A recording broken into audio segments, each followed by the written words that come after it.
Saya Adelia Rinitas Pautar, nomor kelas G4, nomor absen 1, akan melakukan modifikasi pangan dengan menggunakan beras merah.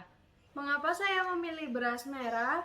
Karena beras merah sendiri dapat menjadi pengganti beras putih, yang dimana beras merah memiliki banyak sekali manfaat. Apa saja manfaat beras merah? Beras merah dapat mengontrol berat badan, mengurangi risiko penyakit kardiovaskuler, mengontrol kadar gula darah, melancarkan pencernaan, dan mengurangi risiko kanker. Apa yang akan saya lakukan dengan beras merah ini? Saya akan membuat 2 macam sushi dengan isian yang berbeda. Yang pertama ikan salmon, dan yang kedua adalah ayam. Selamat menyaksikan! Pertama, siapkan air dan didihkan air tersebut. Lalu siapkan beras merah dan taruh ke dalam sebuah wadah. Jangan lupa untuk dicuci dengan cara memutar-mutar. Setelah itu tiriskan. Lakukan hal ini berkali-kali atau 3 kali setidaknya hingga warna air cucian tersebut menjadi lebih bening. Apabila air sudah mendidih, tuang ke dalam beras merah. Sekiranya merendam beras merah hingga 1 ruas jari. Sebenarnya Anda dapat memasak dengan rice cooker, tapi cara ini dapat bertahan lebih lama daripada rice cooker. Aduk dengan api sedang dan harus diaduk karena dengan begitu bagian bawah tidak akan gosong. Aduk terus hingga air hampir habis. Apabila air sudah mulai berkurang, siapkan kukusan untuk mengukus beras merah. Apabila air di dalam kukusan sudah mendidih, masukkan beras merah yang sudah dicuci dan sudah dimasak tadi ke dalam kukusan. Lalu ratakan sehingga pematangannya akan lebih merata. Tutup hingga beras menjadi nasi. Beras merah memang tidak ada rasanya. Oleh karena itu, di sini saya memberikan sedikit rasa ke dalam beras merah. Selanjutnya kita akan mengolah bahan utama yang pertama, yaitu ayam. Di sini saya memotong sesuai kebutuhan saya. Saya membutuhkan seberapa banyak. Untuk merebus, di sini saya menyarankan untuk menggunakan wadah yang dapat menutupi ayam.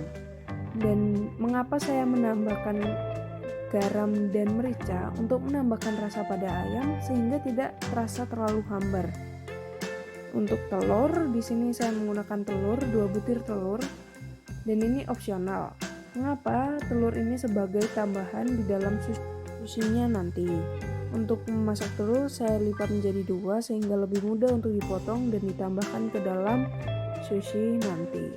Apabila ayam sudah selesai direbus, potong sesuai selera. Di sini saya potong kecil. Untuk bahan utama yang kedua, siapkan salmon, potong, lalu kuliti salmon tersebut, pisahkan kulit dengan dagingnya. Setelah itu, potong dengan bentuk yang memanjang. Dan saus kecap yang resepnya sudah ditulis di description box. Siapkan penggorengan, lalu goreng salmon dengan api kecil. Sushi khas Jepang lebih identik dengan salmon yang mentah. Di sini, kita memasak salmon sehingga salmon akan dimakan matang. Apabila semua bahan utama telah disiapkan, mari kita siapkan sausnya. Untuk saus sambal ini dapat ditambahkan sesuai selera. Apabila lebih suka yang pedas, bisa ditambahkan lebih banyak. Aduk hingga merata. Untuk pembuatan sushi, pastikan rumput laut yang digunakan adalah rumput laut yang memang digunakan untuk pembuatan sushi. Saat meratakan nasi merah, pastikan bagian ujung disisakan sehingga lebih lengket. Tambahkan bahan-bahan yang telah disiapkan. Untuk mentimun sendiri dapat Anda ganti atau Anda custom sesuai selera Anda, misalnya wortel atau menggunakan selada. Di sini saya menggunakan timun karena timun terasa lebih segar dan tidak akan terasa enak apabila makan terlalu banyak. Tekan sehingga lebih padat. Lanjutkan pada sushi yang kedua. Apabila Anda menggunakan isian salmon, sekarang menggunakan isian ayam. Apabila Anda membuat sushi, pastikan nasi merah tidak terlalu banyak sehingga seimbang dengan isi-isian yang telah Anda siapkan. Untuk isian sushi yang satu ini saya mencampurkan mayones karena ayam yang tadi rasanya mungkin akan sedikit hambar menjadi lebih berasa di saat ditambahkan oleh mayones.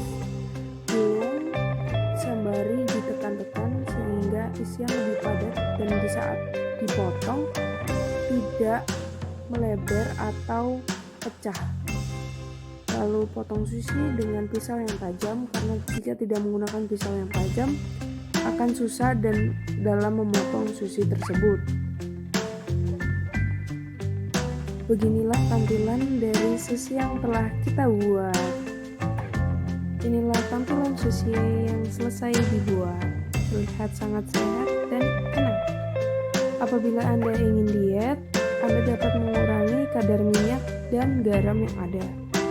Ini adalah tampilan dari keluarga saya dalam mencobai hasil masakan saya dan mereka bilang enak. Tentu saya juga mencoba. Jadi, demikianlah proses pembuatan sushi dengan beras merah. Setelah saya memberikan sampel ke beberapa orang, saya mendapatkan saran. Contohnya adalah beras merahnya yang kurang lembut, kurang pulen istilahnya. Karena terasa kering, tetapi hal itu diimbangi dengan variasi rasa yang ada, yaitu salmon dan ayam yang ada, yang sudah dibumbui tersebut. Bahkan, kakak saya berkata jika saus buatan saya enak. Terima kasih.